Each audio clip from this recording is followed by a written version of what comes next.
30 years ago, the world ended as a celestial talisman hung in the sky, bringing death and destruction. Heroes gather, but they are not the heroes of the tales of old. They are a new breed, because when the world has ended, surviving makes you a hero. That's right, it does. Thank you, Cogsy. Okay, everybody, welcome to Stealing for Survival here at twitch.tv/Travis Tavern Talk, where we will be playing Dark Holes Part 2 is the name of the episode. Something like that, John. Want to let everybody know this is an adult channel, adult podcast. Adult topics, adult language, adult humor. So if that thing is not to your liking, if you get offended by emotes with alcohol on it, it's time for you to leave. We will greet each one person around the table here. I will start with myself. I am Travis Sivart, author and gamer, tabletop gamer. Since thank you for enabling that subscribers only mode. And our moderator, Weirdwin, is in the house. Good to up, and you disabled it. Oh no. And I'm going to enable it. So Here you go. I got it. Okay, I'm going to refresh to make sure it's on. Anyhow, give a shout out there to our moderator who will be responding to people within chat. Do want to let people know on the podcast, if you hear us talking to somebody that's not talking back, it's because we have a live chat audience that interacts with us. And for the live chat audience, we may not respond to every single thing you say because we are playing a game. So, there we go. That's all the disclaimers.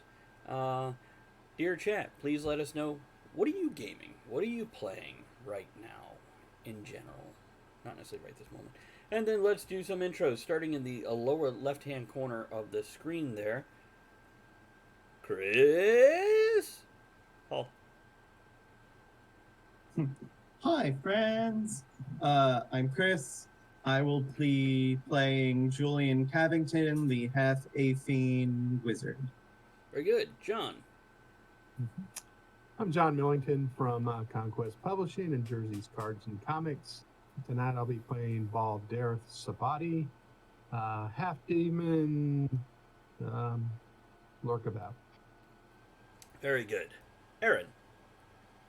Hi, I'm Aaron Kennedy. I play Murph, Dragonborn assistant to the stars. I'm from Clouder Consultants, Nick's Heating and Cooling, the Rappahannock Regional Jail. I come from all over the damn place.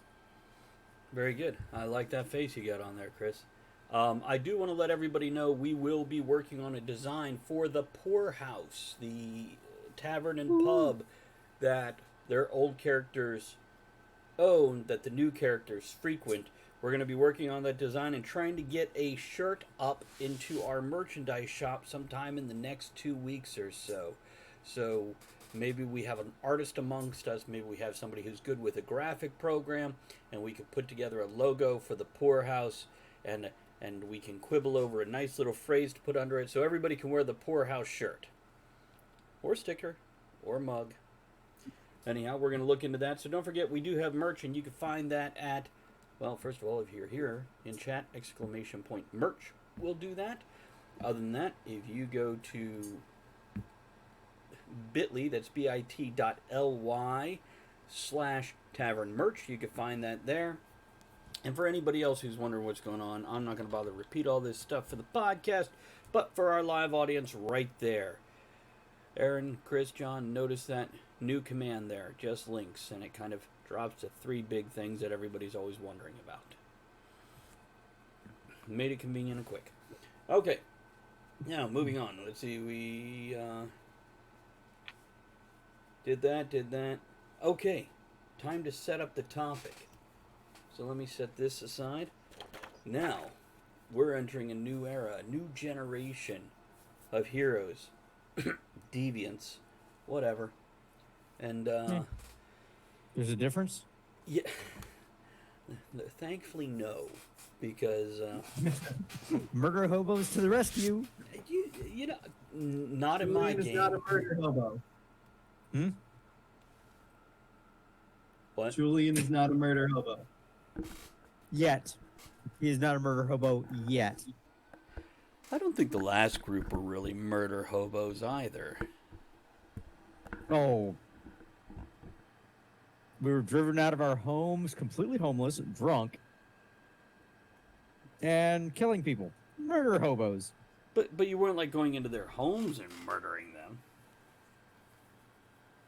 Okay, so Weren't let's we? do a recap of the last game. I will start out with a few things. The town that you guys are in is actually a keep that was built 500-600 years ago with the help of Rocairn, the dwarf-type species, Aphines, the elf-type species, and humans, really scum of the earth. And they came together and working on this for about 75 years. It fell apart. Now, your new characters have some information on what may have caused that, as well as what it might have been a catalyst to the downfall 30 years ago. But we'll get to that in a moment. A few other important things, and these are generalizations, and I'm going to let you guys hit the details of what happened to your character specifically. Dathon's Pass, that's the city keep area you're in, is a pass through the southern portion of the Rolling Mountains. So the city is almost always in shade, except when the sun is directly overhead. And a lot of times in the peak of summer or the peak of winter, you don't even get it overhead at all. So it's quite often in shade. There's a lot of moss and mushrooms growing. There's a lot of insects. There's a lot of fetid rot in the area. Now, 3 years ago, the last set of characters discovered a portal network. And we'll be exploring that a little more as the game goes on. Other than that, let me see here. Don't forget the city has a lot of different races in it, but with that comes a lot of different prejudices, including the prejudice against magic. So you have your pro-magic and anti-magic groups out there. And something you've noticed about this place is, first of all, there's always architecture that is blending or contrasting or clashing with something beside of it. It's an amazing mixture, sometimes dizzying if you have the right alcohol out of the still in the back room of the poorhouse. And other than that, there's always seems to be some kind of cultural or religious event happening. Almost every day there's some parade or procession going down the road. Okay, now we need a recap. Who wants to recap? Excellent, Chris. Last time on Stealing for Survival. Let's see. You're not Russian anymore. Hey, Chris. I know.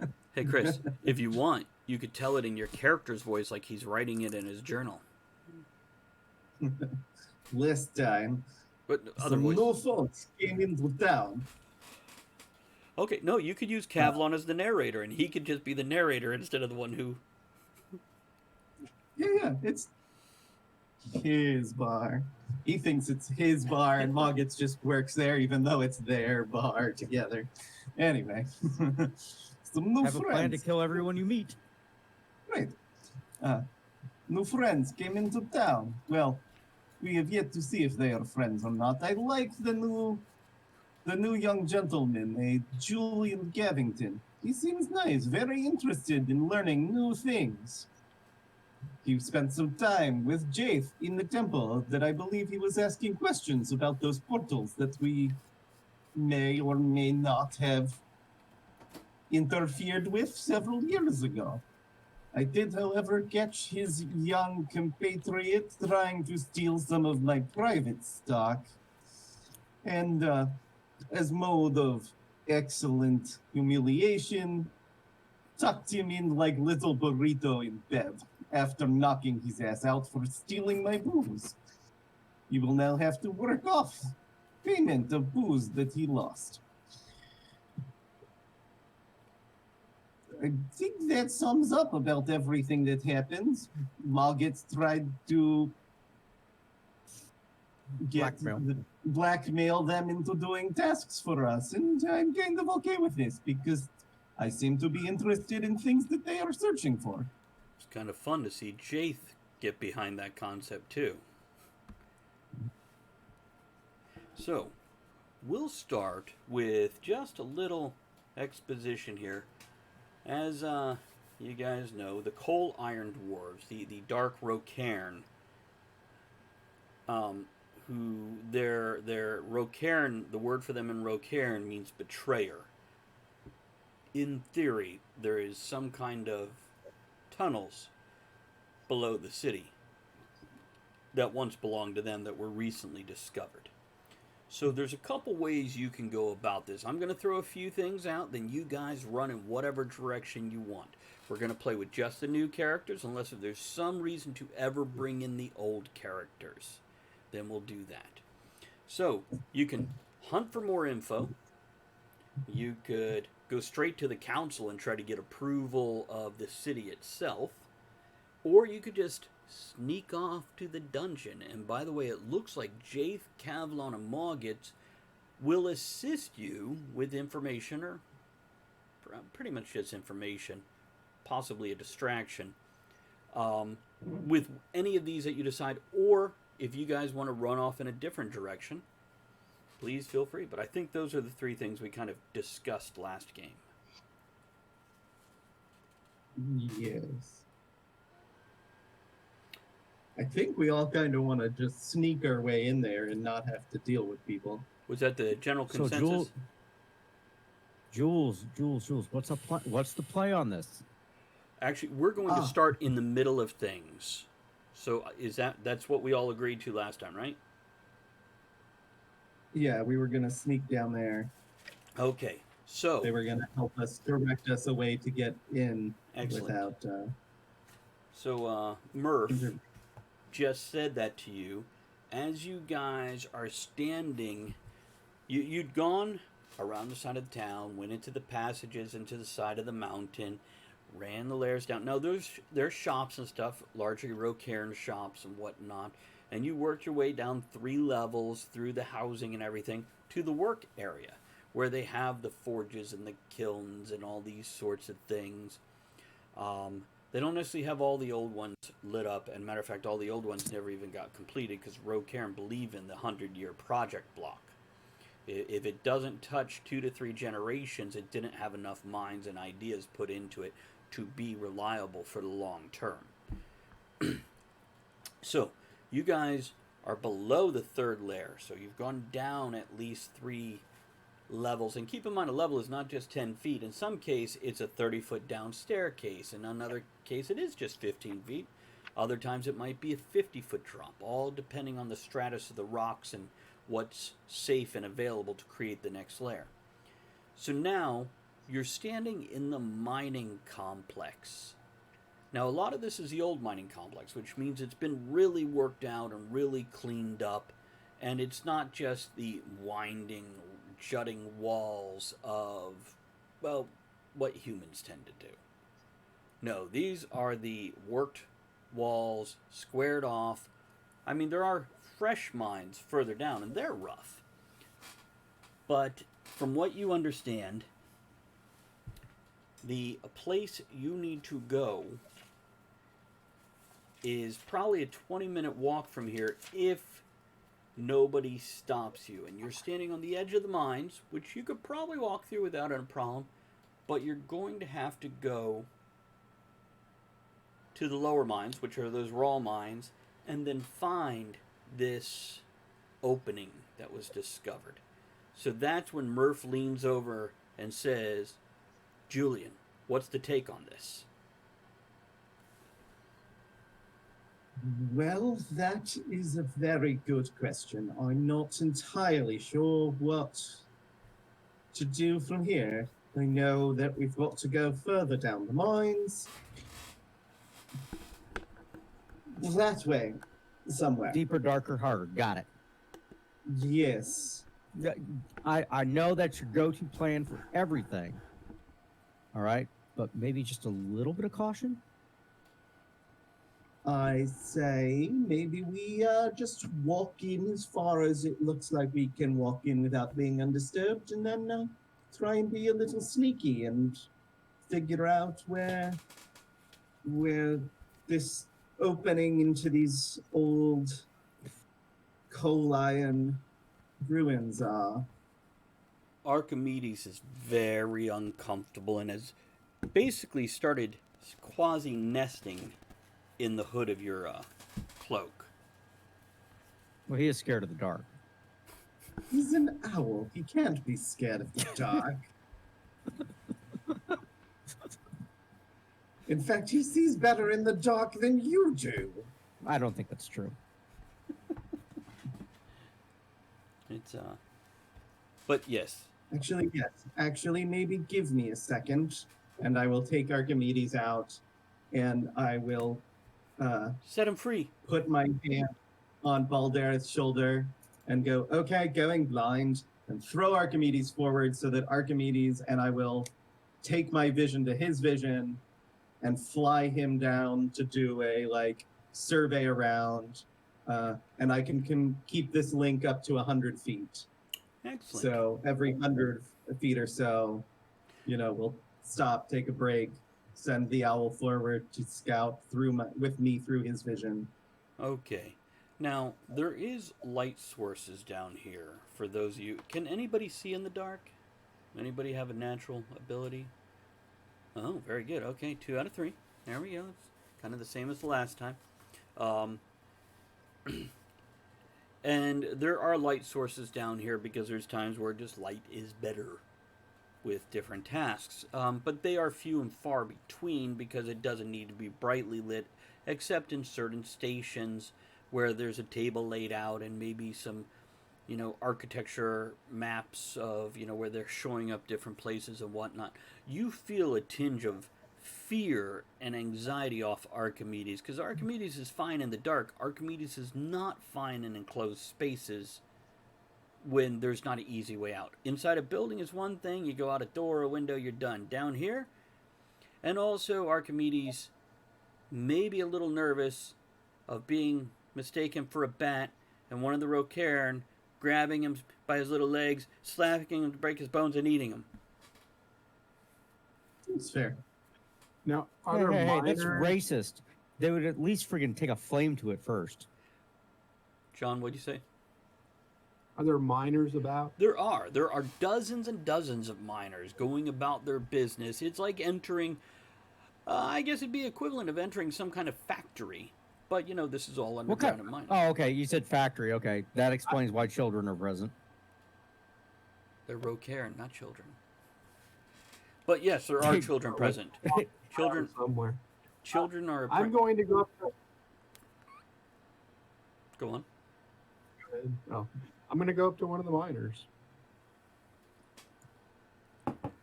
Okay. May trouble you for to tell me where your foreman's at. He looks to each side of you. Down the hall, he says... And he has the thick Rocairn accent. He says, you can go down there. See the lighted alcove? A lot of light. Yes. Go there. It's where the foremen are, unless they're on their rounds checking on progress. Who is your foreman? Or who would be the person to speak to For what? of the greatest authority? We are to find out about the new opening, the new mine that was opened. New mine that was open? New passage. We're here to inspect it. I don't know anything about that. It's, See, you gotta understand, unlike you people, Rocairn aren't about power. Rocairn are about responsibility. So, each thing... Hold on, I gotta fight the cat out of my dice box. Sir, it's become my responsibility to ensure that that's a safe opening. I don't know anything about the go to openings that you want to make safe. That's what I'm trying to tell you. You can go find this guy, but I don't know why you keep talking to me. I have work to do. Humans. Well, enjoy your work. I do, thank you. I head off towards the greater light. You have to take me with you. I'm deaf and blind while I am seeing through my owl, so I'm just standing there. My eyes are grayed over. Well, considering it's 100 feet or so, I mean, it only takes, you know, It's okay. 15, 20 I seconds. put his hand on my shoulder and head towards it. The bird would have returned by the time your conversation happened. Ah. Hold on. Gotcha. There's my other dice. Thank you, Zazzle. You know, I really don't want you there, sweetie. God, she loves this. We can communicate further and communicate ideas further, but I can only see through his vision for 100 feet. Gotcha. It's you guys walk past the other workers, and they definitely pay you very little mind as you move past them. And some are rolling carts, others are, you know. Okay, just lay in the dice box, damn it. Anyhow, but yeah, when you get up there, there are 3 Rocairn. One of them has a. Sorry, just It's spinning. get comfortable. And for everybody who's watching it, this is what they're laughing about. Yeah. There we go. Okay. So, yeah, when you get there, there are 3 Rocairn, and they don't pay you much mind as you walk up to behind them in the main hallway.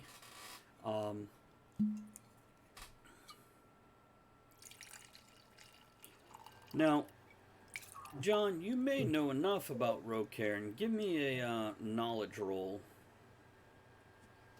You know what? With you there, I can't even see my notes. Can you move your head? Knowledge history. What? Knowledge history. Yes, that's fine. 16. 16, you said. Yes, thank you. Let me ask you guys a couple questions. Who has a knowledge skill? I have lots of knowledge skills. Just a show of hands. Who put points into something? Like, I am proficient in history, if that is what you are asking. That is what I'm asking. Oh, okay. And John, what did you say No, there? I actually do not. I have knowledge in investigation. I have skill points in that. I am also For the proficient. intelligence type of things, I've got Arcana. Here's what I want to kind of lay down for you guys without going through everybody's individual stuff here.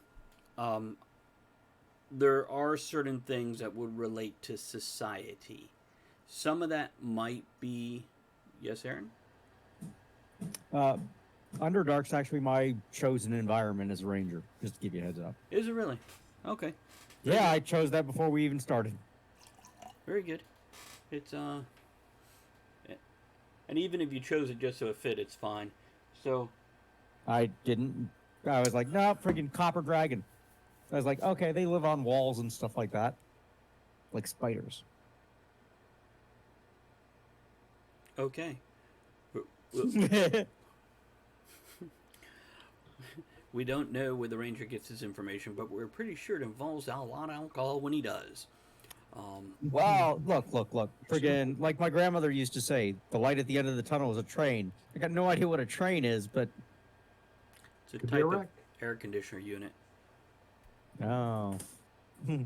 Okay, so the Nothing reason, runs like a train. the reason I asked about knowledge is because there are certain times to know about other cultures you're going to have something. Yes, history works fine. Religion, not as much. But dealing with these other species coming through, I'm trying to look at some other stuff. Nature, maybe. Survival, possibly. Insight would work. History and insight would be the strongest 2 things to use for such things. So keep that in mind as you're rolling, since we are going with much more of a role-playing type thing. If you have something where I'm asking about a cultural thing, and you feel there's some reason you would know more about Rocairn, then you just let me know about that, or whatever we're dealing with, and perhaps I'll give you that bonus d6 without adding a skill. You're just doing it off the base wisdom or whatever, or intelligence, etc. Or it might be made with advantage if there's, you know, oh, my uncle's a Rocairn. No, Murph is not a Rocairn. You're not fooling me, Chris. He just smells like one on Thursdays, and we don't know why. It's crazy.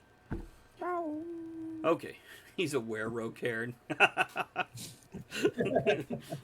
Every full moon, he gets a big bushy beard and feels like mining things. Okay, he gets 1 foot wider and We 2 did foot invent shorter. that, by the way. What's that? Were-Rocairns, they turn into dwarves on full moons. Yep. Okay. So, Well, it's a full moon now. there we go. So anyhow, 3 people crowd around the table, and 3 Rocairn crowded around the table, and one of them has a much shorter beard than the others, and they're discussing things, and it takes you guys a moment to realize that one's a female. The one with the shorter, softer beard is a female. The rack gave it away, though.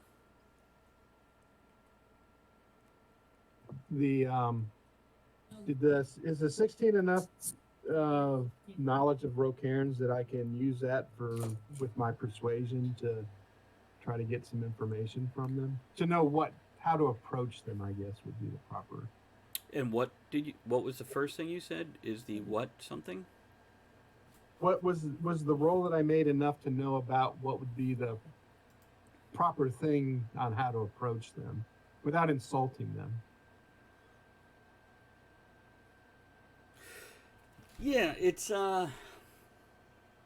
Rocairns go against your base nature, your character's base nature. They're brusque, honest, and long-winded.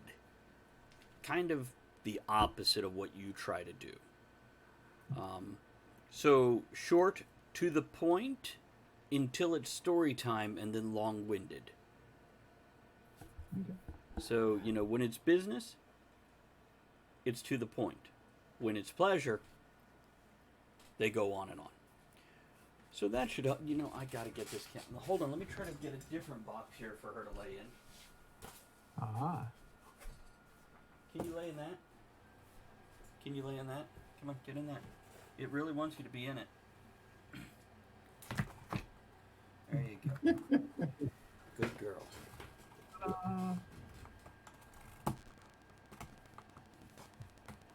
Go on. I will go up to them. I will bow. I'll be quick and to the point. We need to. We were told that there was a new mine that was opened, and we need to make sure that it's safe. Master Jaith up at the town had said that one of you was in charge. I just don't know who to speak to. Can you give me a Sorry persuasion roll, please? Or persuasion. Persuasion. That's what I'm trying to do. 19, 12. Yep. 24. 24. The 3 Rocairn are staring at you with their heads cocked, and you're definitely reading the body language of there's no the information you get, the bluff you laid down is a bad bluff, and they recognized it, but they're amused by it, and they're like and they exchange glances, and you can see it's almost a whole conversation just in this short look they give each other, which that's amazing in itself for any Rocairn to have a short conversation. But one of them says, "I'll take care of him," and the other 2 go, "Okay, but remember." First one said, "Yes, I know." "Okay, so you're the boss of this here ragtag band, is that correct?" Oh no, sir. Master Julian is in charge. You're the mouthpiece. You're the sweet, smooth, suave one that has the lips of velvet that like to touch people with them. Good enough. Let me tell you, Yes, sir. I don't know that name you said. And here's the truth. You just happen to catch the best person you can catch down here. Because I work up there. I'm the one that gives people permission to do things. So here's what Oh, I'm telling you. well. If you lie to me again, I will break one of your fingers, put you out of this mine, and put a price on you if you ever come back in here. But if you tell me the truth from here on out and give me your word, which of a liar would be worth nothing, so come to think of it, perhaps your word doesn't matter. Perhaps give me your master's word. Then I will help you get to where you're going to. But I will also tell you I will wash my hands of you if you come back as a corpse and just crush your little skull. Because walking corpses are never good for realty prices. Oh, you have my word. Okay, And I promise not to come back as a corpse. right. Yes, I am that naive. I am just going to totally buy into that sidewinding move. It's back in the box. God damn it. Poor girl. So, These damn underdwelling creatures. this is the friendliest rat we have in the cavern. No, you have my word to tell you the truth about anything that we plan on doing. wherever I'm you're not even going take to it. ask that. I'm going to need the information of what you find because I don't want to send me own men down there. So, should I talk to you? That was checked off or anything that we, any information we gather, I'd be more than happy to pass that on. Yes, well, considering you started our. All right. Well, that's enough for the moment. What was your name, fine sir? Can Can. His name. They call me Can Can. Can. Can Can. Lovely. Yes, it's short for Canatare Cantanas. Ask him who his manager is. What? Not now. What kind of information specifically are you looking for? Say we were to enter into the old Cold Iron area. Well, let me put it to you this way. Is the shit gonna kill us? Is the shit going to make us sick? Grand. Is the shit worth anything? Grand. Now, with you going in there, I'm not going to harass you with whatever you carry out. I will fucking bring you a wagon so you could drag it, the extra shit out, whatever it is. But then again, in all likelihood, you'll come back with some kind of lung fungus, something chasing you, and one leg missing. But I could be wrong on this one. I'm not a prophet anymore. Not after that last poker game. Gave it up. Cold. Is that a turkey on your shoulder? No, he's a small owl. Squab. Looks like a fat bat. Yes, he could be. So, you tell us where the entrance is, and we will definitely tell you location of anything that might want to try and kill or eat you, maybe a basic layout of the area, and of any points of interest that could be to your mining. Ah, that sounds wonderful. Now let me ask you, what'd you bring to drink? I believe Master Kavlon from the poorhouse gave me this little bottle, and I'll pass over a flask of, whatever. He holds up his hand. Whatever He's I was- like, no, I don't want it. You're humans. You're not very smart when it comes to going down into the tunnels. I'm making sure you're not going to die of dehydration while you're in the tunnels. Did you bring any water, or did you just bring booze? Yes. I do have some water and that sort of things to last a couple of days, yes. Good. And you both have water of your own? Yes, sir. You don't want to have to Did you drink. see what fish do that? Yeah. I've got water. Yeah, you don't want to have to drink his recycled water, do you? Or maybe you do. I don't know what you do when you're in dark tunnels alone with each other. It's anyhow. So, did you bring food? Yes. Yes. Very good. Now, did you bring something to make fire with? Yes, that is not a problem for us. Very good. Now, did you bring something to light on fire? Again, yes, that is not a problem for us. We are not lighting the owl on fire, Uncle Murph. Very good. Okay. Now, last question. Did you bring a towel? Why would we need a towel? You should never leave home without your towel. Towels are indispensable, invaluable items that you should always have on you.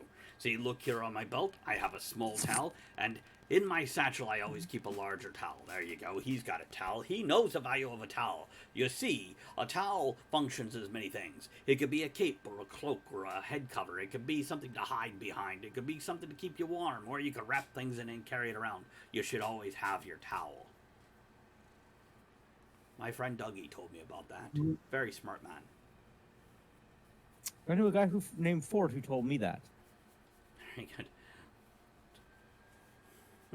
Next time I will remember my towel. By the way, Remember at school. as another Rocairn walks by, he mutters, "Even I have a towel." So, okay, it sounds like you're prepared enough, and I don't need to give anything. Good. Because, well, frankly, I got a really good one tied on the other night, and I lost my money at a poker game. Let me tell you, have you ever played poker with somebody who claims to be a direct descendant of a troll lord? You guys know what the troll... Can't answer that, sir. I can't say that we have, but I would like to give you this booze from Master Kavlon up at the Poorhouse Inn. And if by giving so, you have not seen us, perhaps? Oh, Tell no, one that no, we no, have been no. around with You see, I'm the one people would come to report if they'd seen you. I can take your booze, but it's a pointless bribe at this point in time because I'm in charge of everything here. I run the whole damn Warren complex. I also run the other 3 ones that we've set up, including the distant outpost that's leading back to Terluyen. So, yes, I will be happy to take your liquor, but it is not a necessary bribe. And also, you want me to know where you are, because when your little scrawny asses get yourselves in a heap of trouble, it reminds me it was like the 5th round of drinks and hands at poker when I got into some trouble also. Now, I had 3 jesters and 2 dragons, and I thought it was good, but you know, when you flip the night, the dragons eat the jesters, and it just screwed my hand royally. And it wasn't a pretty sight because I punched the barmaid, which sounds okay in most places, but this one happened to have some ogre blood in her. Now, when I say ogre blood, I don't mean she was descended from the ogres. What I mean is she had a wee vial of it and threw it back like a shot, and this increased her strength to the strength of 3 men, and she picked me up, and he goes on for another 7 minutes. It's a decent story. And apparently it ends with one of the poorhouse's competitor losing 4 tables and a mirror on the back of the bar. Had me going. I thought the barmaid was going to ask, "Does shit stick to your beard?" John, I don't know if the other gentlemen are... Right. John, I don't know if the other gentlemen are having the same problem, but your mic is a little mushy, a little soft. So Okay. maybe just lean towards it, or if I have problems hearing you, because they're crisp and everything. So I don't know what it is. It's nothing obvious until somebody else is talking, and then your words just aren't sharp enough for me to... So anyhow, okay. So you guys head, well, escorted by Canateri Contanis. And by the way, the first name's with a C, the second name's with a K, as it should be. You would not spell Contanis with a C. That's ridiculous. I have that reversed, actually. You write it however you want. It doesn't matter. We can always make a running joke of verbalizing how it's spelled wrong. I don't know. But yeah, you guys are shown through these mines, which are actually very neat and pretty, and then down through a drop shaft, which it looked like it was a 20-foot wide shaft originally, and then they've widened it to have a downslope that's about a grown man with his arms spread side to side. So you could probably get a wagon down there. They have put pittons and the large metal hoops on the wall so they can tie things and use them kind of as a pulley to lower a wagon that might have some weight to it without it just rolling down. They've got it quite prepped. Now, they don't have a hand railing on the outside. Instead, they have simply put up about a boot height metal fence, if you will. So, like every 2 paces, it has a metal thing sticking out and then a metal bar going across. So it would catch your ankle and tip you over nicely, but it would stop a cart or a wagon from going over the side. And by the way, the general rule is always walk with one hand on the wall. And if you have to pass somebody, one person stops back to the wall, the other person goes around them. But only one person moves at a time when you're going past each other when there's any kind of drop-off. That's the Rocairn rule. Generally, shaking hands so you can support that person in case they do slip or fall is always polite, but not required. So, you guys make it down to the lower mines. And the whole time, Can guiding you through this is pointing out different landmarks, interesting things, tidbits of gossip about that person or that person. And what I'd like from each of you is give me a let's just go with a wisdom roll. Insight roll. Go with an insight roll.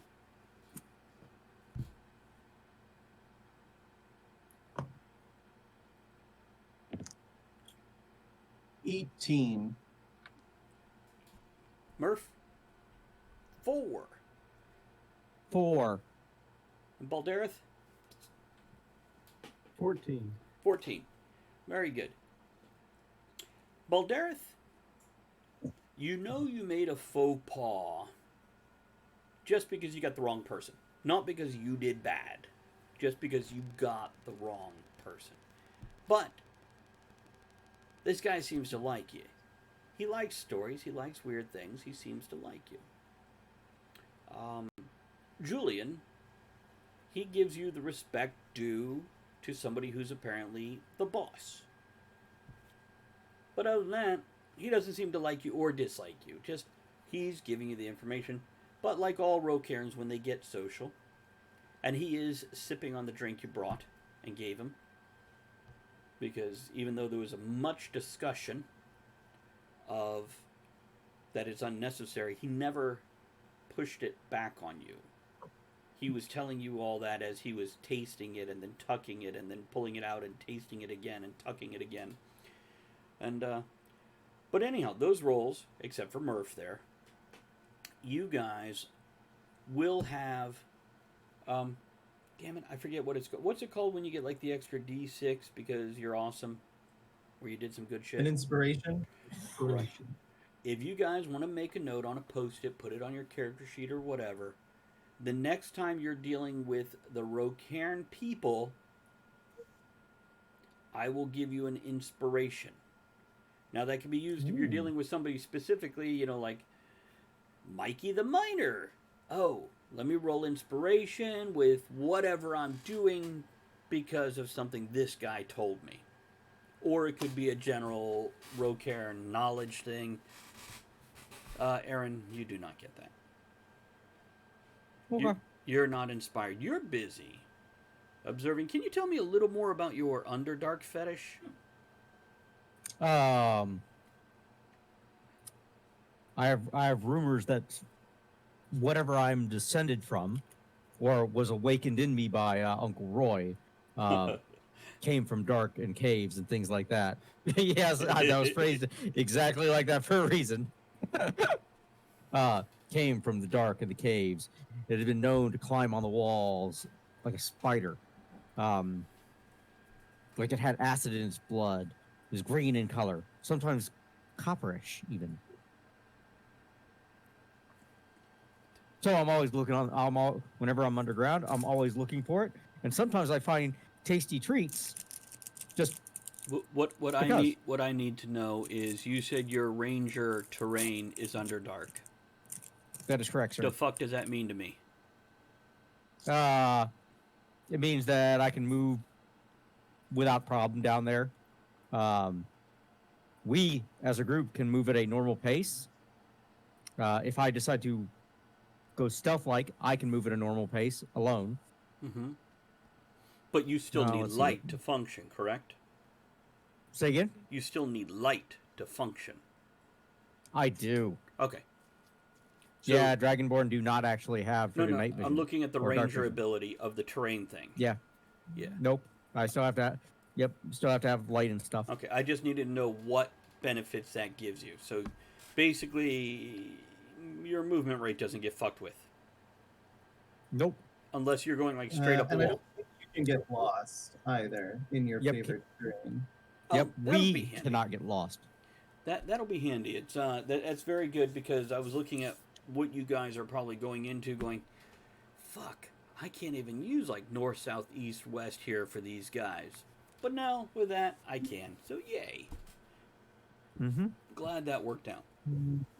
Yep. I get twice as much food if I forage. And then, let's see. While tracking other creatures, you gain the exact number, their sizes, and how long ago they passed through an area. Very good.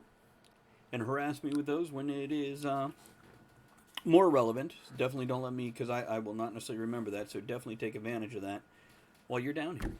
That was quite fortuitous. Okay. So you're shown through the lower mines, and then you're brought to an area, and that's when Can smacks his forehead. He says, oh, that's right. Do you have rope? Yes. Oh, you do. And do you know how to tie a knot? Yes, I'm well versed. That also reminds me I of the have time where the piece of... Dungeon delving in my past. Oh, very good. It's very good. In fact, but- feel But this reminds me of the time a piece of rope went into a pub. And this piece of rope, it just kind of slinkies over and leaps up on a bar stool, flipping over, because you don't know which end is the top, which end is the bottom. And it looks at the bartender and says, Marty, give me a whiskey. And the barkeep says, we don't serve your kind here. So the rope, all dejected, falls off the stool and slithers out the door. And it stares, and it wets its little ropey lips, and he goes, man, that whiskey, it sounds good. So, has an idea. It takes itself, it loops itself around each other, pulls one end through that loop, nice and tight, does it a second time, just for effect, then takes both ends, rubs them on the cobblestones outside, and then he bounces back in. And he boings up onto the bar stool, and he says, Barkeep, I'll have a whiskey. And the barkeep says, aren't you that rope I just sent out? And the rope says, nope, I'm afraid not.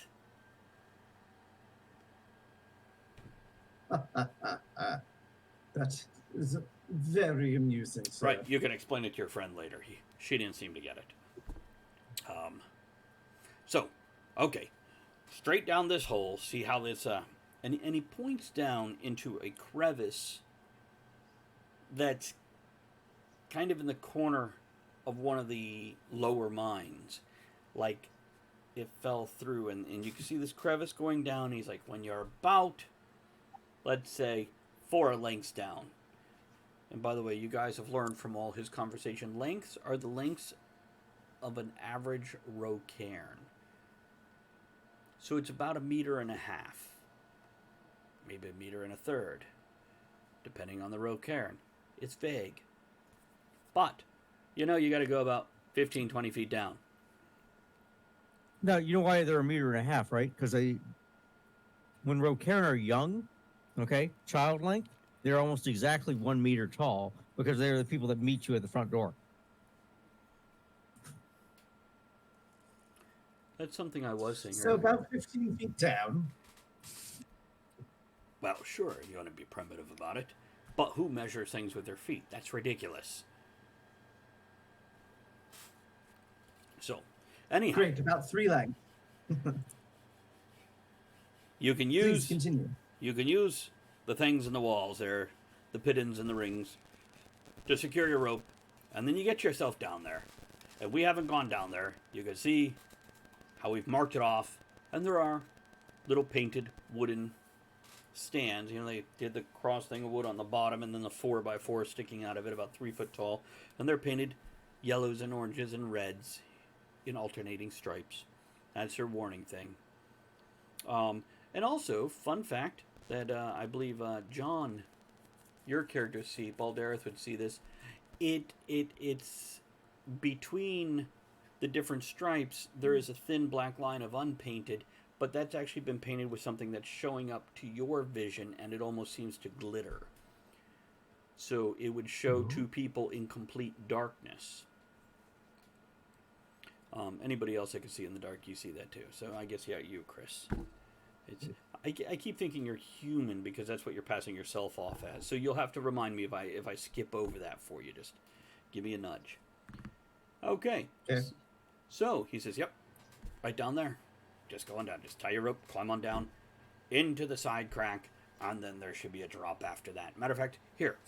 He said side crack. He puts his hand out over it and he says, you feel it? You feel it? Put my hand down. Give me a perception roll. Ooh, I'm real good at these. Let's see. 24. Oh, yeah, you feel it. There's a warm air current coming up there. All Anybody right. else that sticks their hand out, you can roll on your own time and figure out if you see or feel the warm air current or not. But he says, okay, so I don't think you're going to be needing anything else from me, do you? I do not believe so, sir. Thank you for all of your help. Yep, good luck. Don't die. Dwarven prayer. He says Rocairn prayer. He doesn't say Dwarven. That's insulting. And then he turns and walks away. And there are like a half dozen other Rocairn that have gathered on one side that he pushes past, and you can see another 3 or 4 at the other side, and they're all just watching you. Like you had a little parade coming down behind you because they're just like, what the hell is going on? Grand. Well, who wants to go first? I have to. You wait Sure. here, Master Julian. And I will tug 3 times on the rope when it's safe for you to come down. Grand.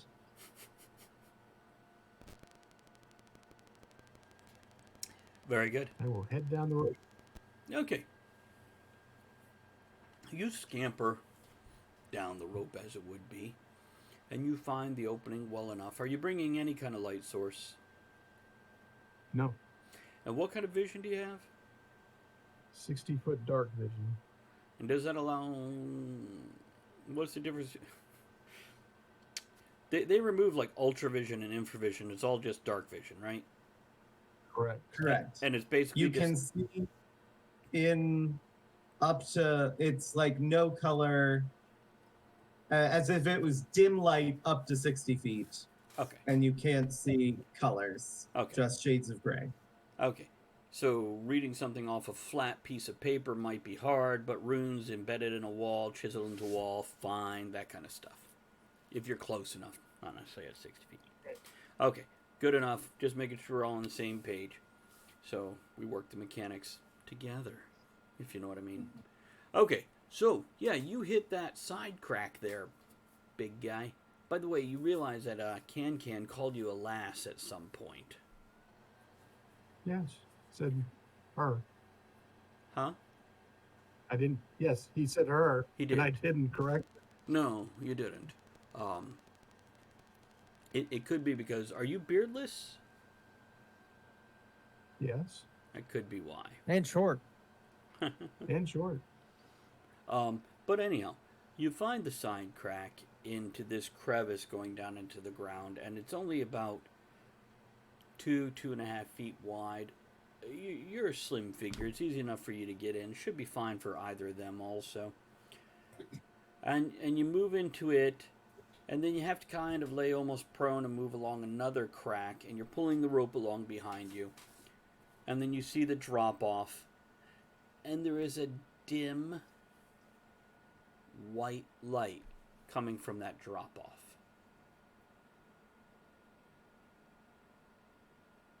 I will listen if there's any noise down there. And then I'll also look and see what might be illuminating. Listen.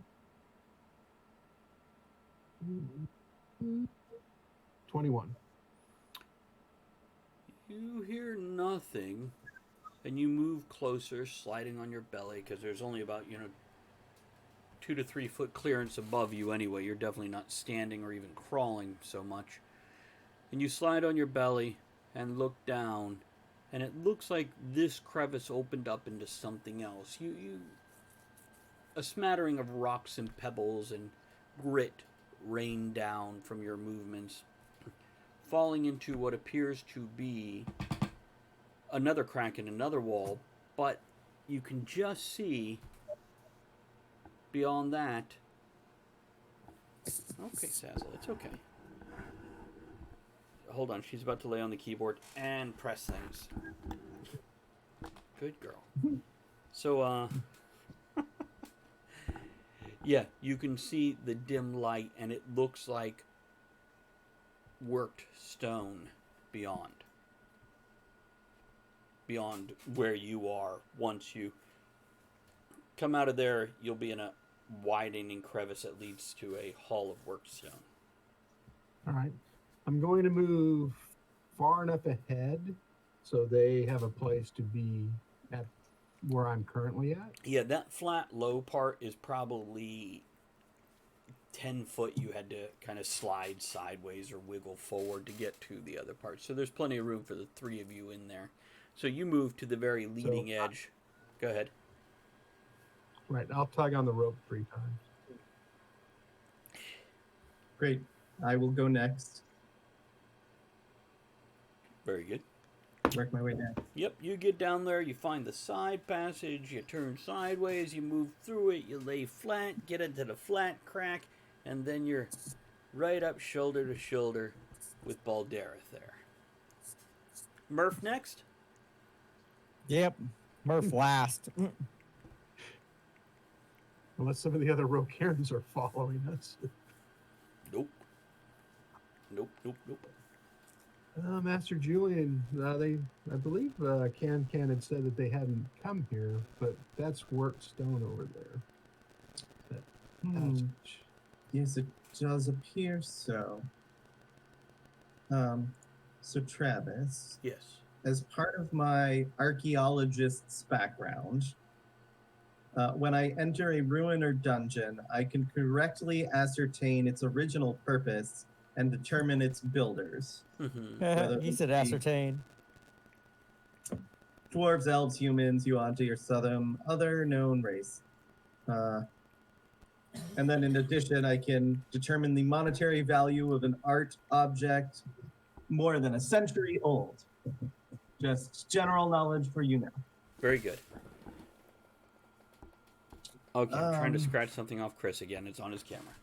I think we do that like every third week. One of us tries to get that off our screen. He knows right where it is. Okay. I do. I So that really need a new camera. that's a very cool thing that's going to work out amazingly well. It's like you guys knew what I was going to bring up and designed your characters around it, but honestly, you couldn't have because I didn't make this shit up till Thursday. So, so awesome, well done. I'm glad you guys are going to have a skill set that's functioning. We kind of designed ourselves to be the dungeon delving information finders. Right. If only the game was called Dungeons and Dragons. Well, also the information finders works very well in cities and role playing situations, which we definitely Yeah. want that. Okay, moving forward, it yeah. Do you want to just shove Baldareth off? No, I will send Archimedes down first Okay, better to than take a quick look around, make sure there's nothing immediate danger looking, and have him pop back up. Are you just taking Archimedes' word for it, or are you just like popping in the driver's seat there? How far down does it look like it goes? 4.5 feet. Oh. And then it opens up into a hallway. So Gotcha. basically, you're laying on your belly, looking at. When you roll out of this, you'll roll into a smaller crack, going vertical again instead of horizontal, and that opens up into a hallway. I will send Archimedes ahead and start crawling down myself. So he will, if there's any danger, if you see any creatures, alert us. Okay. Otherwise, take a look around. So you're not in the driver's seat.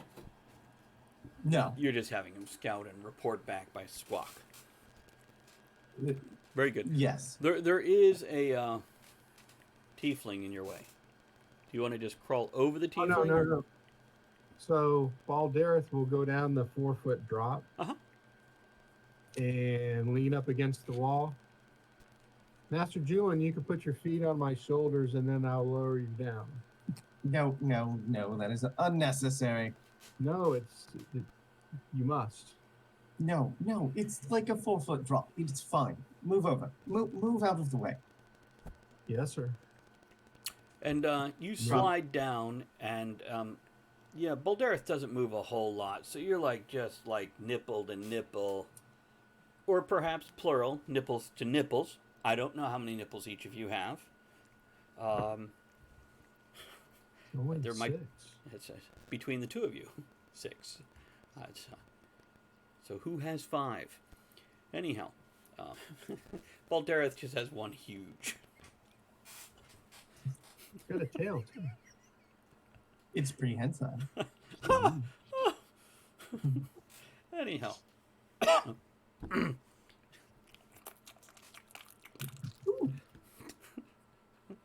Don't play with it. It's a bastard at squash. Anyhow. Yeah, and then and the whole time you're lowering yourself, Baldareth is, gripping your ankles and then calves and then thighs and then hips and then under the arms, helping you that whole way down. So when you're standing, the ledge that you were on is now at armpit height for you. And Yeah. Now Murph is watching them standing pretty much nose to nose and belly to belly button. Because one of them doesn't actually have a belly button, just a belly. It's in my belly. I will think it Archimedes. All clear? Yeah. Archimedes comes back giving the nothing's going to kill you very quickly chirp. Great. I will go through the crack and into the room. Very I'll try to get in front of him. So, Baldareth was waiting, making sure you were safe, and once you start to move, Baldareth quickly, without grappling you, but little handsy, pushes past you in front of you and leads the way into the hallway. Murph, the way is now clear for you to come out of the crack. Very Calm good. down. Friggin' and ta-da. Yeah, very good. But man, you can't wait for them to invent some kind of video camera so you can film shit like what just happened right there. That's so awkward. It's so when you guys step out I of this, think you mean reinvent, sir. you're correct actually. Any, by the way, there are, fun fact here, I introduced it in the third book in the Portal series. There are alchemists that are working on things like, using a chemical reaction to create energy through copper wiring so they can light up a gas trapped within a glass globe. As well as using certain chemical equations to create powders that, when struck with a hard enough force, it will fire a projectile a long distance with some accuracy. So, yeah. Lovely. So when people are like, oh, alchemist magic doesn't matter, we just need a healing potion. Yeah, well, that's the kind of shit alchemists are working on now. Because they're tired of being the redheaded stepchild of the magic community. They'll give you a reason to need a healing potion. What's that? They will give you a reason to need a healing potion. That's right. It's okay. So you guys have basically gone into a hallway, and it's a 5x5 hall, a 5 foot across hallway, and it branches to the left and the right. And I'm going to start using cardinal directions at certain points. Let me know, because with me describing this, I know it could get confusing, whether it's because of my description or because somebody didn't catch something or whatever. So to the left, to the left, to the left. You can see the hall extending. By the way, the dim white light isn't from here. Yeah, that's what I was going to ask. What's the illumination? It seems to be coming from, well, I'll tell you in just a moment. When you're looking to the left, there's probably 6-7 paces before you hit a T intersection. And the light looks like it's coming from the left or the south. When you look to the right, it's only about 5 paces before it comes to another T intersection. And you can see the light to the right or the south. What's everybody's passive perception, please? 15. 12. 13. Let's see. Archimedes has a passive perception of 13. It's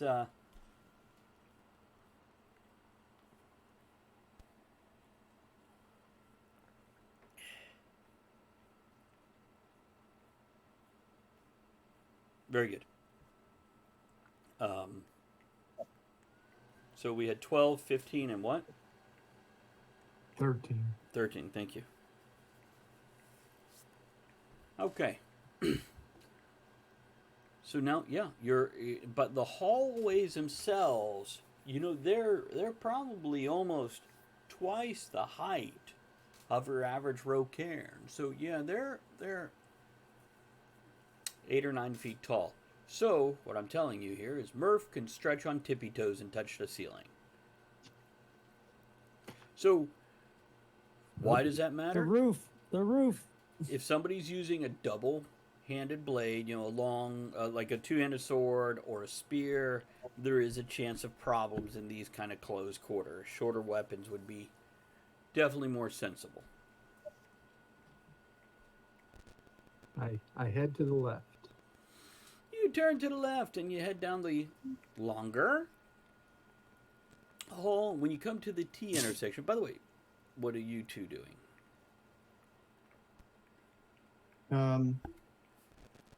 Following. Very good. Okay.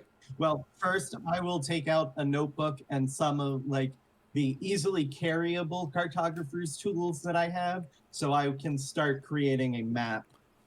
Maybe you start a little out with the pair simple of, skeleton of you make, the jagged line for the crevice, and then a single line for the hall, and then the branch of the T.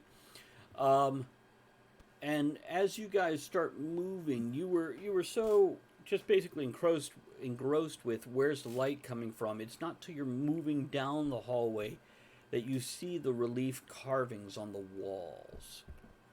They're small, they're not heavily indented, but they're definitely there. And any kind of light source, they would definitely jump. The whole wall and the ceiling above appears to be engraved, carved, with pictograms and designs and whatnot.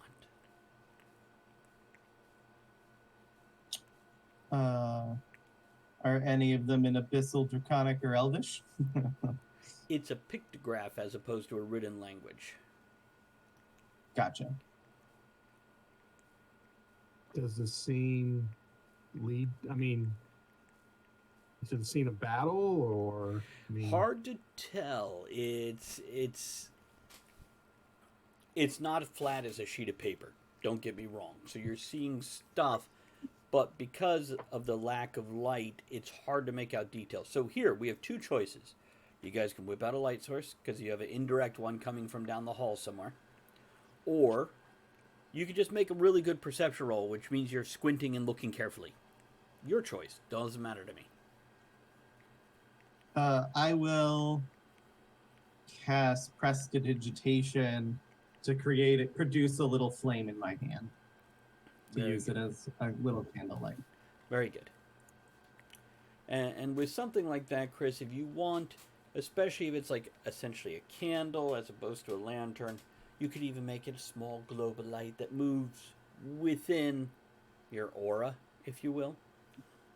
You know, so it doesn't have to be Sure. just above a hand. Personalize it how you want. And if you ever get something like Magic Missile, it doesn't have to just be a magical bolt. You can make it a rose shooting out, or it looks like a silver dagger. You know, personalize that kind of thing how you want. Just like if you got... Moggets looks like a real dagger flying across. It does. It's amazing. He's a... Fight the percent. Anyhow, the light bursts after you utter a few arcane words, and the wall flares to realization. These are not just pictographs, but arcane runes. The whole wall and ceiling, and now that you see it, floor, but it's not deep enough that you feel it. And part of the floor is smudged out from where many years of walking on it have ran paths and worn out some of the carvings on the floor. They all seem to be some sort of somewhere between arcane and pictographs. It's a blend of it. And studying it for a few minutes, let's say you guys pause for 3 or 4 minutes looking at the walls. Oh, I would definitely pause to look at the wall. I think this is something that would interest each of you. You know, the Ranger because of his Underdark fascination, and Julian for the obvious reasons, and Baldareth for, well, genetics. This is not necessarily giving the instructions how to, but it is detailing some sort of summoning ritual. And as you look further down the hall in the other direction that you weren't heading, down the hall in the direction you were heading at that T intersection, it also looks like it's giving the story of how they discovered to drain living essence to create magical energy to empower the devices that you've heard about at places like damn it, does anybody remember the name of the sand town? Sandbilge? Sandbilge. Thank you. Very good, Chris. Good job. Have an inspiration. Use it where you want. Hey, That's been bugging me for days. that you can remember Sandbilge? Yeah, I'd had to go check my notes, but my notes were at home. I do a lot of this at work. He's being condescending. Take away that inspiration. Oh, good point. No, you have your inspiration. But Aaron gets inspiration for being a jerk. So. Oh, now I feel bad. John looked down right after I gave you guys inspiration. He doesn't have any. I have it for Rocairns. You do. You do. So, yeah, you basically are looking at not the instructions, but the story of the Coal Iron Rocairn and how they came into possession of A, summoning technology, to pull demons in or beings from other realities, dimensions, and then how to. It looks like, as you guys, you know what? Everybody, give me an archaeology roll, which might be investigation or insight. I'll let you scam a little. And by the way, I'll stop Oh, I'm suggesting real things good. eventually, and you guys will have to tell me if you're going to try to scam to use something else, even if it's after the fact. 16 investigation. 9. 26 Investigation. for investigation. What was yours again, Chris? 16. Okay.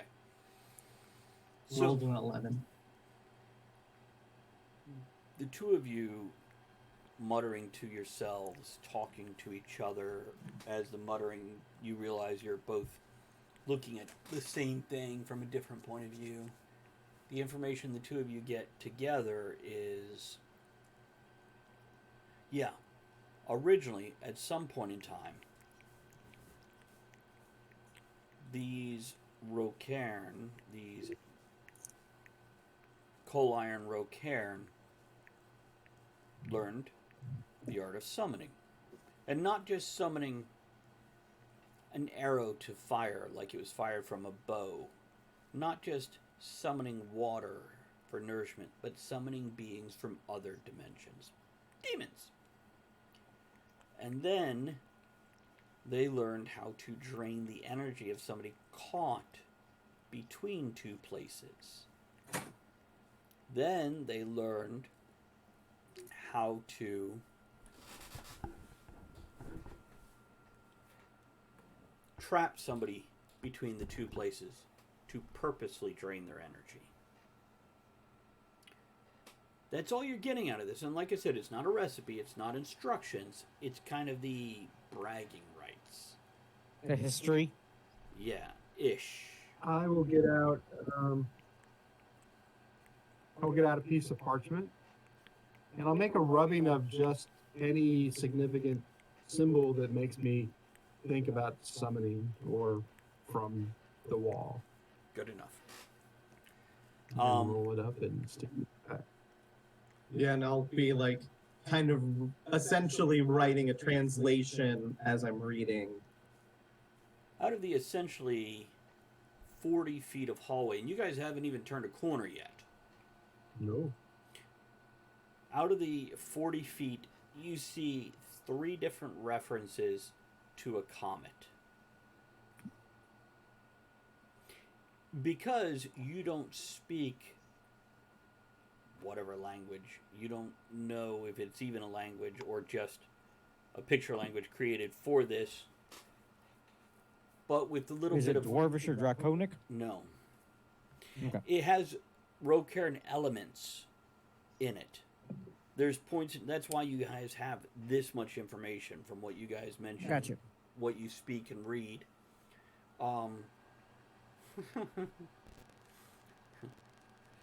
But no, it's not any one language. It's almost their own little Esperanto or Pidgin English, if you will. With a blend of a little bit of Rocairn, a little bit of demonic, a little bit of pictures, a little bit of arcane runes and symbology. It's this blend of all the different things, which is why it's taking all 3 of you working together to kind of piece together this much. And that's also why you have no idea what the hell the reference to the comet means. But it's significant from the placement.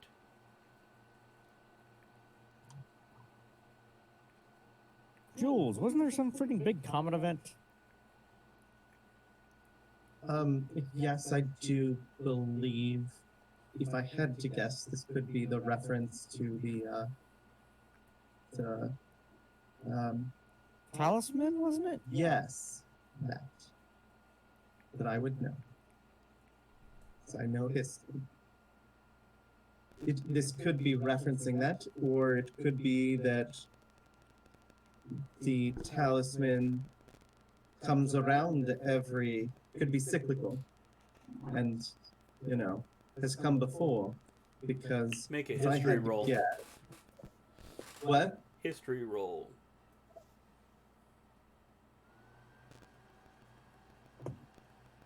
Ooh! Natural 20s, so 25. Yeah, you don't have to guess about that. Yeah, the comet talisman does come by in a 75-year cycle. But when it got trapped in the sky for a decade or two, that was the clincher. And it hasn't come back around since then because it's only been 30 years since it left. Zazzle, don't lay on the keyboard, woman.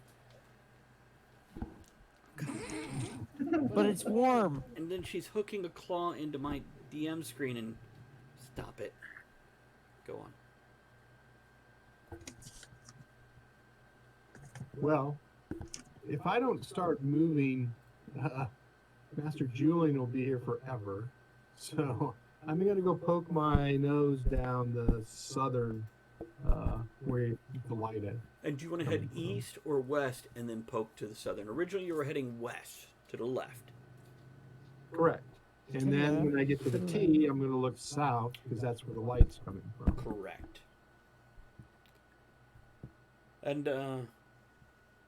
yeah, Baldareth does make it obvious that he's doing this without being insulting, definitely being deferential to Master Julian there. But yeah, basically saying we need to get fucking moving here. Good sir, there might be some other information down this way. Yes, I'm not quite done yet. Here, Archimedes, go with him. Take a look, report back. I'm still taking notes. Julian, something that comes to mind is you're in a side passage. What would the main passage have? Right. Well, I want to like work my way down one side of the hallway and then turn around back to the beginning and go down the other side You of the could hallway. spend a week in this hallway alone, and you know it. So, you could definitely do that, but you could also get a general idea of what the bigger picture is before you start hyper focusing on the smaller one. That's okay. I know how to get his attention. Oh, Lord, look at what's down here. Ooh, what's that? And I will rush quickly over. Murph, where's The your light. positioning in this situation? He was in the middle. I'm on the end. Sir, As soon as he starts rushing off, I start walking behind him. Okay, so basically your hands in the pocket looking at the walls, every once in a while pulling one out, pointing at something, saying something, and when he moves, you move. Right, just kind of keeping an eye on him, making sure he doesn't fall down a hole. A dark hole. Whether it's organic or, yeah. So, you guys turn left, and it's only about, by the way, for anybody who's actually attempting to draw a map, a pace is about 3 feet long. So when I tell you something is 5 paces, 5 feet long. okay, now you're doing Chris math. A pace is about a yard. Correct. Okay. So yeah, 1 acre. 1 acre, hectare. Who the fuck is Hector, and why is he doing my acres? Anyhow, okay.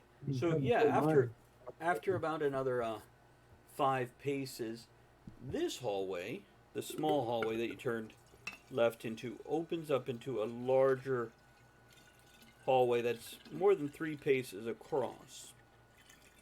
And it seems to extend the same length as that previous hall that ran parallel to it on the other side of the almost 15 feet of stone between the two places. And, hold on, I gotta get that. And there are...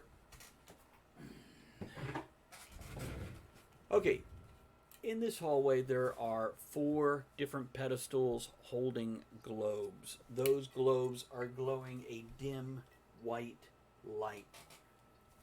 This was the light you were seeing coming from that other direction. The runes on the wall seem to capture it and spread it. As you get closer to this hallway than into this hallway, you see the walls are basically reflecting that light. So it's brighter here. What's that? Who said something? Okay. Creepy. By the way, fun fact, I don't know if any of you guys were paying attention except for maybe Aaron. Last week when we did Talk of the Tavern, we were telling ghost stories that really happened to us. Well, most of us were. But as Andrea's telling one of her stories, something that's been up on her wall for years fell off in the middle of her story. And there was, like, the door was closed, there was no breezes, there wasn't any cats near it. It was a length of, like, fake flowers that you buy at, like, Michael's or something. That was fun. I had to stop the whole show and point it out and go, ooh, cool. So anyhow. Yeah, okay, so if you're standing at one end of this, and to be blunt, 10-foot wide hallway, it extends the full 80 feet plus the two 5-foot hallways on each end, so 90 feet, and continues another 5 feet before it opens into some kind of large chamber all the way in the east. Now in the northern wall, which is the direction you came from, you could see what was probably the other passage that you saw. That makes sense so far? Mm-hmm. Yep. In the southern wall, there are two other passageways leading south. And again, I'm giving you cardinal directions because of that ranger right there. Woohoo! These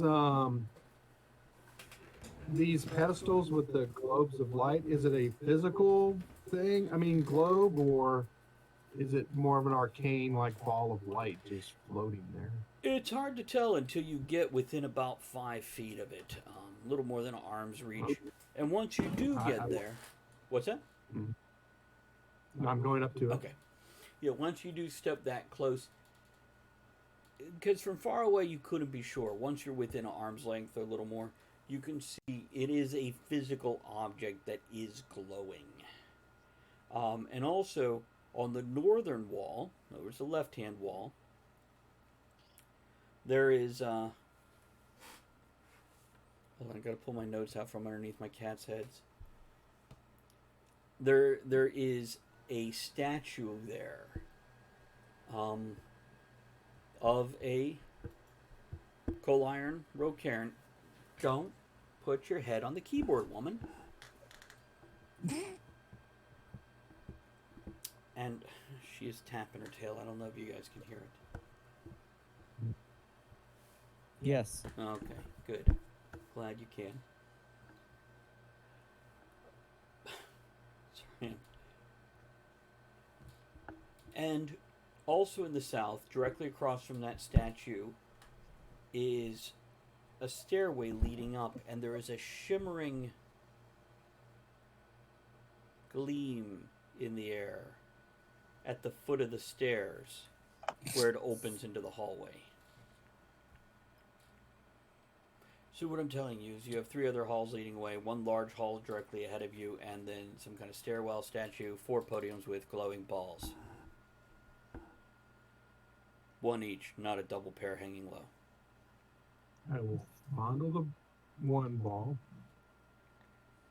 So you See reach if it out and can touch be- the ball? Yeah, I want to see if it can be moved. Yeah, it's about the size of a grapefruit. Oh. And yeah, as you reach, you can pick it up and you lift it off the pedestal, and it dims, but it doesn't go out. So whereas before it might have been equivalent to lantern light in all directions, now it's about equivalent to a candle light. So you get about 15 feet of light from it. It doesn't reflect as well off the walls. You're guessing there's something in the walls that matches the podium. Maybe they're all in the same circuit. Hard to say. But it's not warm to the touch or anything. No, no, not at all. Neither is it cool. It is just room temperature. I want to go investigate the statue of the coal iron. Rocairn? Okay. Yes. Oh, I put the globe back and get in front of Julian. Like facing him or just like casually walk in front of Well, he's moving past me, so I got to get to wherever he's going. him? Okay. So, your manservant physically imposes himself between you and where you're heading. This is going to get real tiresome real quickly. How about you investigate the room to see if anything hidden is around, trap or otherwise, while I stand here and look at this statue. I will go off and look for secret doors and traps. Okay. I'm going to roll that for you over here. And I'll let you know about that in a moment. What are you doing, Murph? Kind of just following around and then getting into the. This rune looks interesting. Freaking touching stuff. Like, there's got to be something around here. This is a hallway. You guys are in a hallway, Yeah. not a room. Just to be clear. No, rune. Rune. I'm sorry. Gotcha. Very good. Okay, so you're checking out the details on the walls. We'll start with Julian. Julian, as you step to the statue with your archaeologist background, experience, wisdom, and knowledge, immense and powerful as it is. Yeah, that's some fucking hero. There's not even a placard. Apparently everybody knew who he was, might have been a leader. You don't think it was a king? Probably some sort of general or war hero from the construction. Definitely Coal Iron Rocairn. But, yeah, I mean, you can give me a history roll and, there's a chance.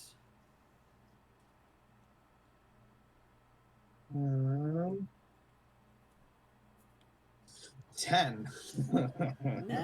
Yeah. You don't know who this is in Coal Iron Rocairn history, which is not surprising, considering you hadn't heard of Coal Iron Rocairn till a few days ago.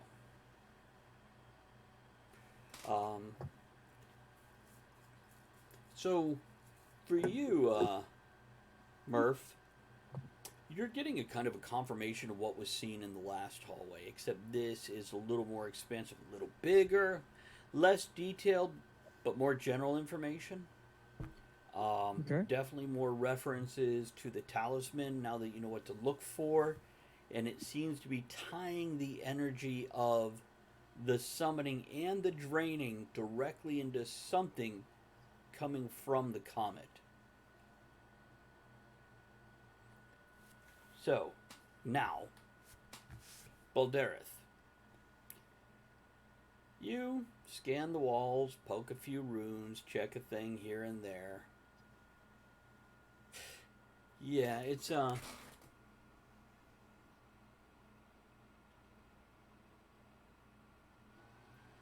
on. Well, don't you know? Sorry, I'm checking out some of the details of my map here.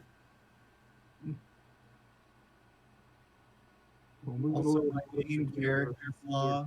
What's that? You need to move it a little closer to your camera so you can see it easier. It'd be nice. Um, Oh well, some of the details weren't obvious enough. I'm not going to change everything for your sake. I'll leave it like it is.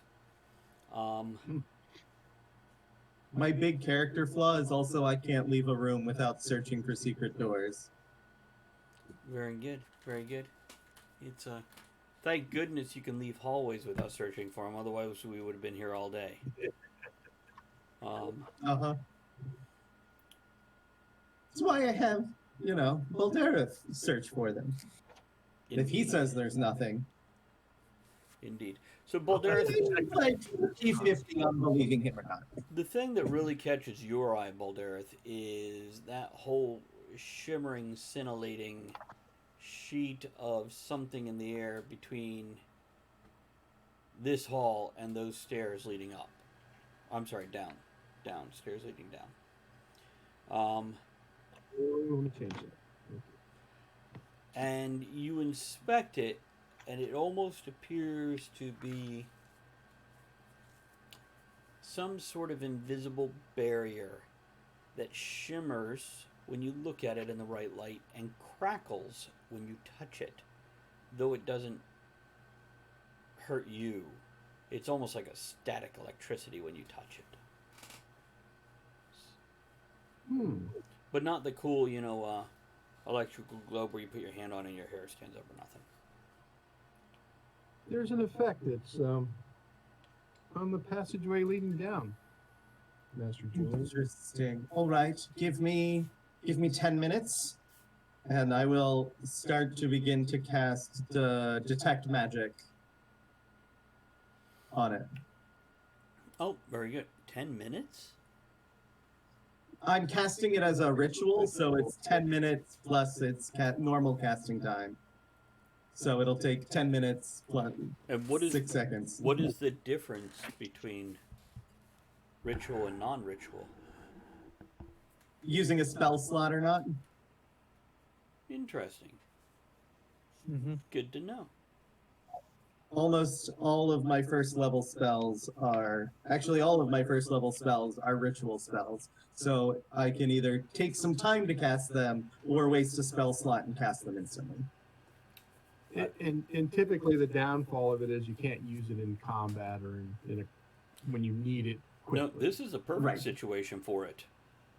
For doing Correct. the ritual. Mm-hmm. So, yeah, you take the time and you lay out your cloth and you drop your items on there and you do your chants and you crush the thing and you say the word and you do the little spin and you put your left foot in and you put your left foot out. You put your left foot in and you shake it all about. Because that's what it's all about. And that's how you cast Detect Magic. That's pretty hokey. So now I can sense any magic presence within 30 feet of me. I see a faint aura around it, and I learn the school of magic that it has, if any. Excellent. Yeah, those globes, they're magical. And the podiums Figured they're that. standing on appear to be some sort of magical battery. Depository. Okay. It's holding energy. The walls. Suppository? What's that? You said suppository? Depository, Whoa. but yes, suppository was the that's first thing that completely came to mind. That's completely different.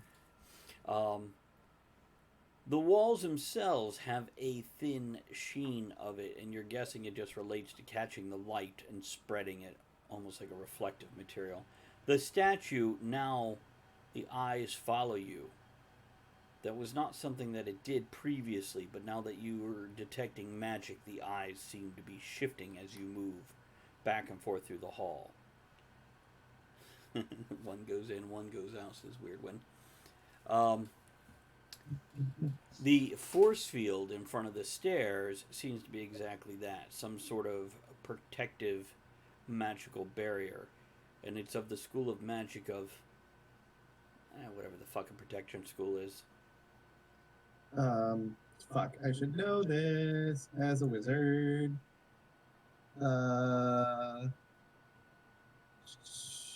Probably abjuration.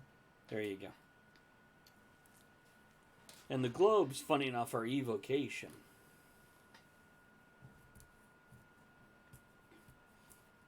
And the Great. shimmering on the wall is more of the illusionary school than anything. It's more of a reflective magic. than anything Makes else. sense. Makes sense. What about those eyes following us?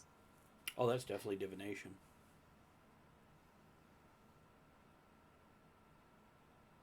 Lovely. But that's the only part of the statue that seems to be magical. Except for the core of it seems to have some sort of magic in it, but it's coming off as alteration. Weirdo says protection magic is in the school of condemnation. Da-da-da. All right. Well, this will last for the next 10 minutes, as long as I don't get hit, or I maintain concentration, which I will continue to concentrate on locating all of the magic, and I will go. All right, then. Let's see. We've got some sort of barrier here. Some funness with the globes. That statue's eyes are now following us. And I will move left, move right. Yeah, not sure what that's about, but that's fun. We should check that out. The walls got a nice illusion going to keep them reflecting. I put my hood over the statue's head. Okay. Like your whole cape? Yeah, Okay. for right now. Okay.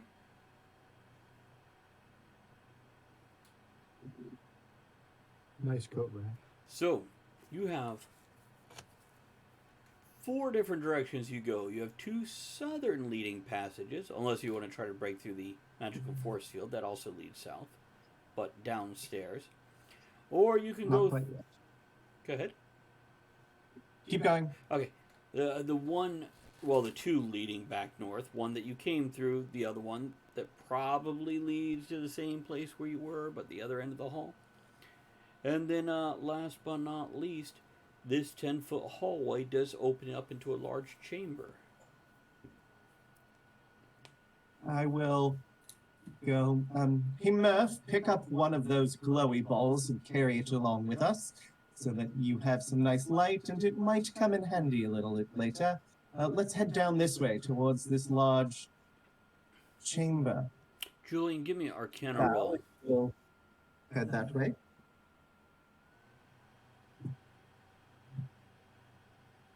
And we will make our way towards the large chamber. Julian,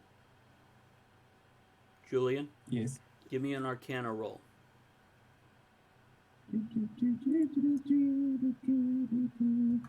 Whoa! Ooh! 25. Gotta love those nat 20s. You're pretty confident that one of these balls will explode and do something if thrown, or shattered, or attacked, etc. Very good. to know. So you guys head due east towards the large chamber where this hallway opens up. You pass the hall to your left and the hall to your right, which are directly across from each other, one leading south, one leading back north in the direction that you came from, the hall that you did not choose. And you step into a large room that is probably 3 times as wide as the hallway you're in, and almost as deep in a rectangle. Real quick, there is one passageway in the southern wall past the midpoint. Now, other than that, you can see a stone throne. It's lit by the glowing ball in Murph's hand. And that stone throne sits atop a raised platform, and it's all the way on the east side of that chamber. There is a wooden table in the center of the chamber, and its surface is scarred and stained a deep rust color.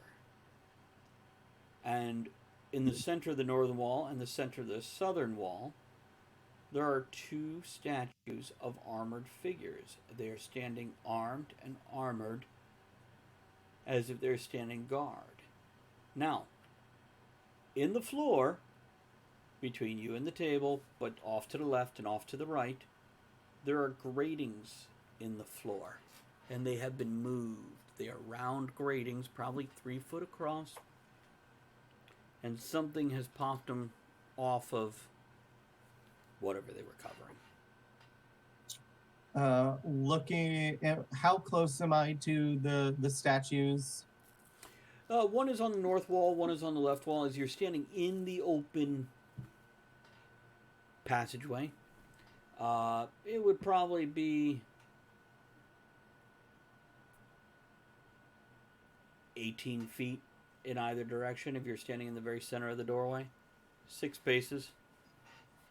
Grand. Do they light up or glow with any magical Not at energy? all. Like they could come to life if they, maybe they're a protection statue if they, we triggered something or no? Not at all. Great. They have a dim remnant of magic that doesn't even register as school. It's more of a residue. And with your knowledge, you don't feel threatened by it at all. You just feel like, matter of fact, you have no fucking clue. What the hell? Why would it have a remnant of magic? Perhaps really old magic that faded, or a strong magic that faded quickly. Or maybe just people cast a lot of fucking magic things at this. And it's got a residue. Yeah, hard to tell. Grand. Oh, Ball, if you there's want something to- in the throne. It wasn't there a moment Great. ago.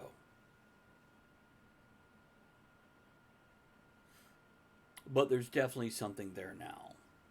And each of you can see it. Well then. Dangerous? You don't know because you can't make it out. It's a movement. It's a shift. It's something you see out of the corner of your eye when you look directly at it. It's more like you blink twice and it disappears as whatever was fuzzing your eye comes clear. It's now it's a smell. There's a smell. There's a smell of old rusted metal, but no, that's not right. It's a ham sandwich, but a ham sandwich that has that taint of green where it's been in the container locked away in your cooler, not your refrigerator, but your cooler too long. But now it's that scent of hot coals the next morning when they're coated with the gray and there's just that thing that goes with it. I'm looking over towards the throne. I don't see any magic moving through the air.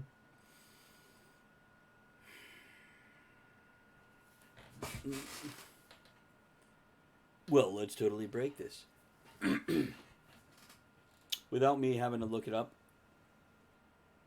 No. Great. But out of the corner of your eye, you think there might be. But when you look at it directly, Right. no. Interesting. And then something solidifies. Like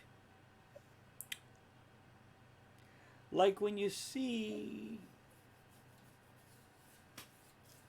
the rime of frost on the lake before it actually solidifies into ice and then slushes away. But it's a figure. And then it shifts and disappears.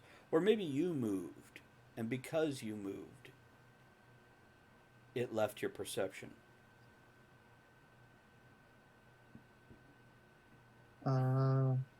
I will whisper.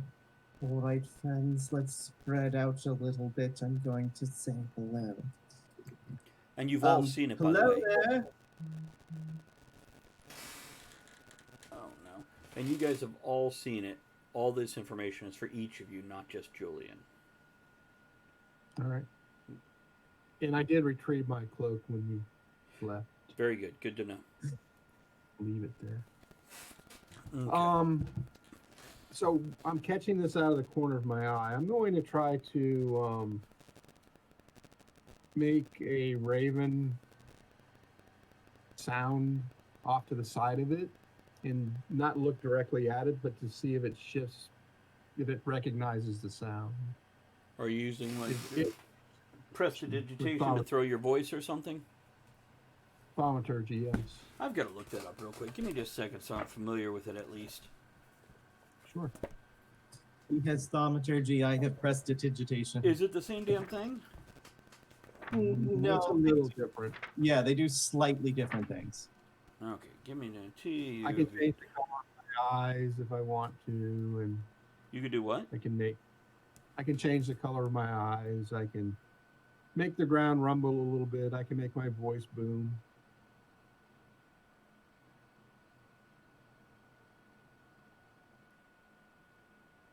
Okay, interesting. 3 effects going at any time. That's what I used when I did the knock knock joke, I know, but I didn't bother to look it up. which I probably do here. Hmm? Say Who again, Joe? knows? I might try it here. One more time, please. I said I might even try it somewhere down here. I don't know yet. So. Interesting. Okay, very good, very good. I just figure I should familiarize myself with it somewhat. So you create a noise, a bird, a crow, a raven, to one side of it, and then you do what?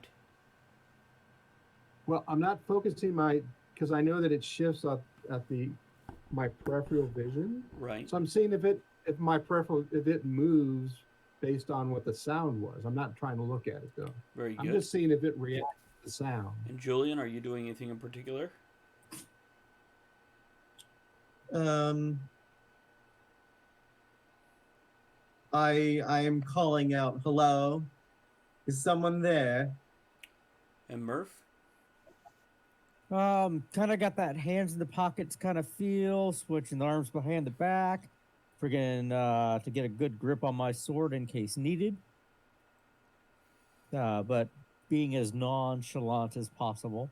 Now, Murph, your fascination from the Underdark comes from a terror of the dark. Not the dark of night, not the dark of woods, the dark within, the dark without. The things that burrow don't bother you at all. They're wonderful. They're fine. You can fish with those things. You can ruin your garden with those things. The things that do more in the dark have driven you to find the secrets. You know, those two. I got a pop. Got it from John with one of those. Right over there. And, yeah, you're not an arcane guy, not like your nephew over there. But, man, you really feel like you wouldn't mind one of those mythical items you've heard of that can attack things that aren't totally in this world. Things that live partially in the dark. So, Julian, you're doing your thing. You're casting about, doing your thing. And the crow caws. Was it to the north or the south, Baldareth? South. It crows to the south. It echoes through the chamber. That's all hard stone. And as you guys look around, hearing the echo call 3 times, each time fainter than before, you can see the shredded remnants of tapestries and curtains that once hung on the walls. You now notice the curtain rods towards the top of the wall where these things were secured. But they are just rumpled dust and scraps on the floor that's in the barest of piles. Matter of fact, piles slightly too small for even hundreds of years of rot, unless something devoured them and didn't leave a trail or a trace. Something rattles down that hall to the south on that wall. Something clacks. It clacks many times, too many to count, too quick to count. It's a tattoo of rhythm, of something hollow on something hard. And the thing in the chair looks directly at you, and you snap your head towards it, both of you, Julian, Baldareth. And it's as solid as a sneeze, and as thick as a biting wind. and a slight hazy white, like a blanket on a laundry line, but in the shape of a thick rocairn, sits on the throne, one hand on the knee leaning forward, with a hand axe lazily lolling from its grip, the other one on the arm of the throne, holding a very oddly small stein. It's not even as big as his fist, but it could be perhaps be something like an espresso type situation. You're not really sure, but he looks at you and almost seems amused, and then his face writhes in pain. And all three of you can hear the gasp in the room, but it's the gasp of somebody taking something sharp through a rib into a lung. It's the gasp of a surprised pain that threatens being here in the next couple minutes. So, should we end it here? Or go on a few more minutes? Sure. Always good on a cliffhanger. But I'm rock and fine roll. to end it here. You good ending it here, John? Sure. Okay, we're going to end it here, guys. I want to do a couple quick things. First and foremost, I want to thank everybody. Actually, first, Weirdwin, thank you very much for being our moderator tonight. I appreciate that. Thank you so much for that. I want to thank everybody for all their support just by showing up, hanging out, and listening. And that goes for the podcast as well as the live broadcast. Thank you guys for downloading and listening. And if you do want to send us the ideas that you have, thoughts on the games, what might be going on, what creatures they're facing, etc., or how it relates to my books, please feel free to email us at... The fuck is that noise that just happened? stealingforsurvival@gmail.com. I also want to thank everybody who subscribed and was able to join us in the chat today. Thank you for understanding if we didn't answer all your chats. And Triple U and Ethan Strauss, who support us on Patreon, as well as Berta and Musical Wizardry, who support us with a monthly PayPal subscription.